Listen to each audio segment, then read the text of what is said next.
Hi, this is Trisha from RE/MAX Real Estate Marketing Department with this week's marketing tip. One of the most critical yet overlooked principles in the selling process is the power of self-discovery through customer involvement. Regrettably, many salespeople use a show-and-tell presentation style and babble on, hoping they might say something that will generate a sale.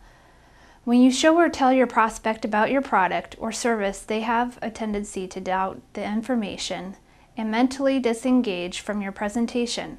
On the other hand, when they participate in the selling process and are guided to discover a feature or benefit on their own, they will be inclined to believe it.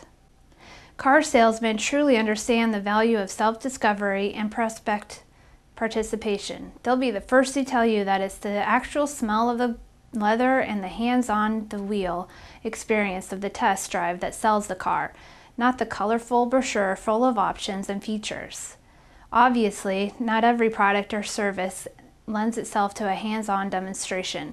However, there are always ways to increase prospect involvement. Anytime there is a choice between whether you or your prospect should do something, let them do it. For example, if you've got numbers to crunch, hand them the calculator and let them work the numbers.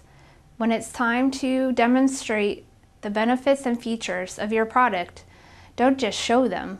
Find creative ways to keep them actively engaged during the entire selling process. Recently, I read an interesting story about a successful glass salesman named Bill Johnson. Bill was the top producer in his company and consistently outsold the other salespeople by a significant margin. After Bill set a new quarterly sales record, the company president called to congratulate him on his achievement. When asked what he felt was the secret of his success, Bill replied that he had recently added a minor change to his sales approach that was making a major difference in his results. Bill stated during his presentation he was now using a hammer to strike the safety glass several times to demonstrate its strength and durability. Excitedly, the president asked Bill if he would be willing to teach his hammer technique to the entire sales force at the next company training meeting. Several months after Bill's presentation, the company shattered its previous records for safety glass sales.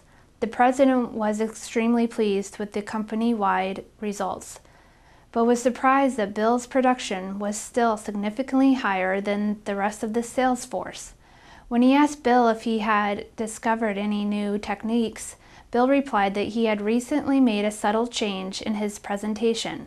"I still use a hammer technique," Bill says, "except now when I get to the part in my presentation where I demonstrate the strength of the safety glass, I hand the hammer to my customer and let them beat on the glass." By handing the hammer to his customer, Bill discovered the secret of successful selling. He took his sales career to the next level by finding a way to keep his customer actively engaged during his presentation. Are you keeping your prospects actively involved? If not, I encourage you to take a lesson from Bill and find a way to put the hammer in your prospect's hand. This is Trisha from the marketing department. Have a great week.